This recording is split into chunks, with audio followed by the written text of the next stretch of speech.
এই মুহূর্তে যে ব্রেকিং এ নজর রাখবো, ইউনিফর্মের রং কি বদল হচ্ছে? স্কুল ইউনিফর্ম নিয়ে সরকারের বড় সিদ্ধান্ত। কি সিদ্ধান্ত জানবো, সোমরাজ রয়েছে আমার সঙ্গে। সোমরাজ, দেখো, স্কুলে কি ইউনিফর্মের রং ব্যবহার করা হয় তা জানতে চাইলো রাজ্য স্কুল শিক্ষা দপ্তর। ইতিমধ্যে রাজ্য স্কুল শিক্ষা দপ্তরের তরফে বিভিন্ন জেলা স্কুল বিদ্যালয় পরিদর্শকদের আগামী 15 দিন সময় দেওয়া হয়েছে। 15 দিনের মধ্যে তাদের বিস্তারিত রিপোর্ট পাঠাতে হবে যে 2022 সালের পর থেকে কোন স্কুলে কি রঙের ইউনিফর্ম ব্যবহার করা হচ্ছে।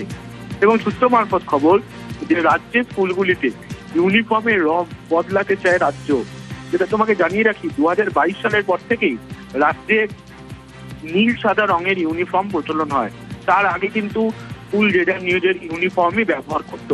অর্থাৎ 2022 সালের আগে স্কুলগুলি যে যা স্কুলের নিজস্ব ইউনিফর্ম ব্যবহার করত, সেই ধারাতেই কি নয়া সরকার যেতে চলেছে, এই জল্পনাই আপাতত শুরু হয়েছে। যদিও রাজ্য সরকারের তরফে যে নির্দেশিকা পাঠানো হয়েছে সেখানে বলা হয়েছে যে এই রিপোর্টের উপর নির্ভর করে 2027 শিক্ষাবর্ষ থেকে রাজ্য সরকার স্কুলে যে ইউনিফর্ম দিতে চায়, সেক্ষেত্রে রাজ্য সরকারের তরফে প্রয়োজনীয় বরাদ্দ এবং ইউনিফর্ম তৈরি করতে সুবিধা হবে।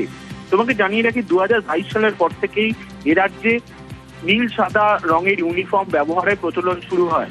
যদিও তা নিয়েও বিতর্ক শুরু হয়েছিল, কারণ একাধিক স্কুল তা নিয়ে আপত্তি জানিয়েছিল। তুমি জানো, জেলার বিভিন্ন স্কুল তারা তাদের নিজস্ব ইউনিফর্ম ব্যবহার করে থাকে ছাত্রছাত্রীদের জন্য, এবং তা নিয়ে তারা আপত্তিও তুলেছিল। ফলত জল্পনা শুরু হয়েছে নির্দেশিকা জারির পর।